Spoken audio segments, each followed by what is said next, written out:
So let me show you the 7 irrefutable signs that you're an incarnated angel. And I warn you, the more of these signs you recognize in yourself, the clearer your true identity will be. And once you see it, you'll never be able to unsee it again. First sign, deep ontological loneliness. I'm not talking about social loneliness where you simply don't have enough friends. I'm talking about existential loneliness where even surrounded by people who love you, you feel an emptiness that no one can fill. As if part of you belongs somewhere else and constantly misses a home you can't remember where it is. Regular humans experience loneliness when they're physically isolated. Incarnated angels experience loneliness even in crowds, because your vibrational frequency is different. Your origin is different. And no matter how hard you try to connect deeply with others, there's always a part of you that remains inaccessible to them. It's not because you're antisocial, it's because you literally come from a different dimension. Second sign, empathy that destroys. It's not normal sensitivity. It's the ability to feel others' emotions with such intensity that it physically overwhelms you. You walk into a room and automatically absorb the pain, anguish, joy of everyone present, and you can't turn it off. Regular humans feel their own emotions. Incarnated angels feel everyone's emotions. It's both gift and curse simultaneously. Gift because it transforms you into a natural healer. Curse because it leaves you constantly exhausted. How many times have you left a social gathering feeling drained, even though you didn't do anything physically tiring? You weren't tired from social interaction. You were exhausted because you unconsciously processed the emotional loads of every person present. Third sign, inexplicable rejection since childhood. And I'm not talking about common bullying where cruel kids pick on the weak. I'm talking about something darker. Visceral rejection that certain people felt toward you for no apparent reason, as if your mere presence bothered them at a level they couldn't explain. Do you remember that family member who always treated you differently even though you never did anything? That teacher who seemed to have a personal problem with you for no reason? Those classmates who excluded you even though you were kind?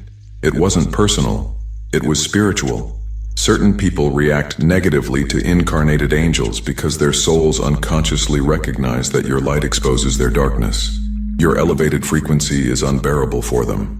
And instead of facing their own shadows, they attack the light that reveals them. They didn't reject you for what you did. They rejected you for what you are.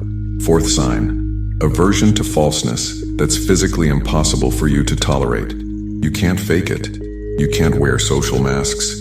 You can't participate in collective hypocrisy without feeling literal nausea.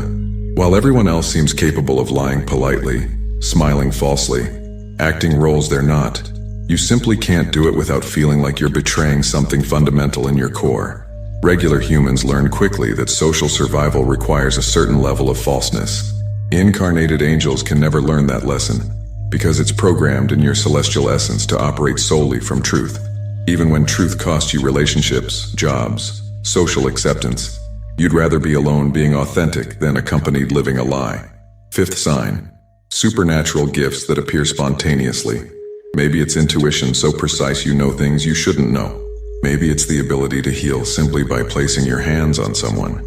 Maybe it's that animals are inexplicably attracted to you. Maybe it's that plants flourish when you touch them. You didn't learn these abilities. You didn't study them. They've simply always been there, because they're part of your angelic nature filtering through your human form. Sixth sign, intensified spiritual attacks. I'm not talking about common bad luck. I'm talking about patterns where just when you're about to achieve something significant, everything mysteriously collapses. Relationships that should work explode for no reason. Guaranteed opportunities evaporate. Your health fails exactly when you need it most.